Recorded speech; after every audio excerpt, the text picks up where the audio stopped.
So ito mga kaborbot, tinitest ride na natin itong ating saranggola na eagle kahit sobrang laki. Yan, so ganyan siya kalaki mga kaborbot. So wala pa masyadong hangin pero lilipad naman to kaya kahit hindi sobrang lakas ng hangin. So tara, let's go G. So itetest ride na natin to mga kaborbot kung ating gantong kalaki.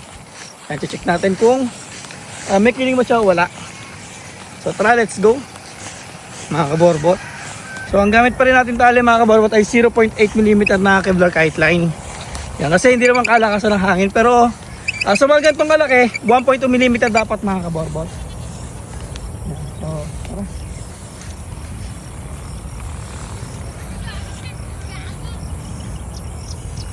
Yan.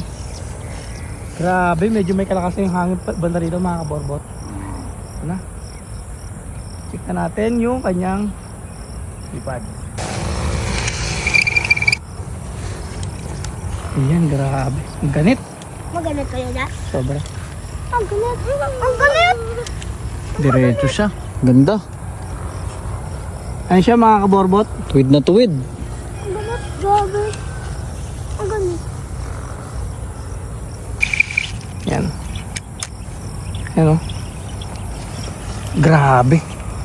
Sa mga sagit-sit siya eh. Tatama na naman ibon yan. So ayan mga kaborbot ang itsura niya. Napakaangas. Tatawa na naman yan. Kaya mo, karana, Ayan, oh. tumama.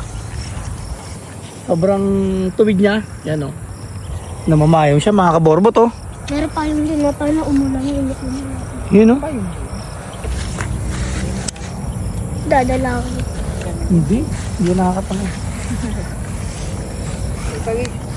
Pag pinalang mo, dadala.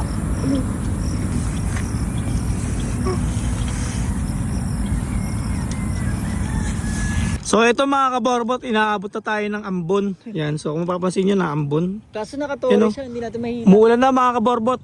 Pero andyan pa rin yung ating eagle kite yan. So lumulutang na siya, ayan o. Lakas ng ambon. Yan. Grabe na, ulan na mga kaborbot.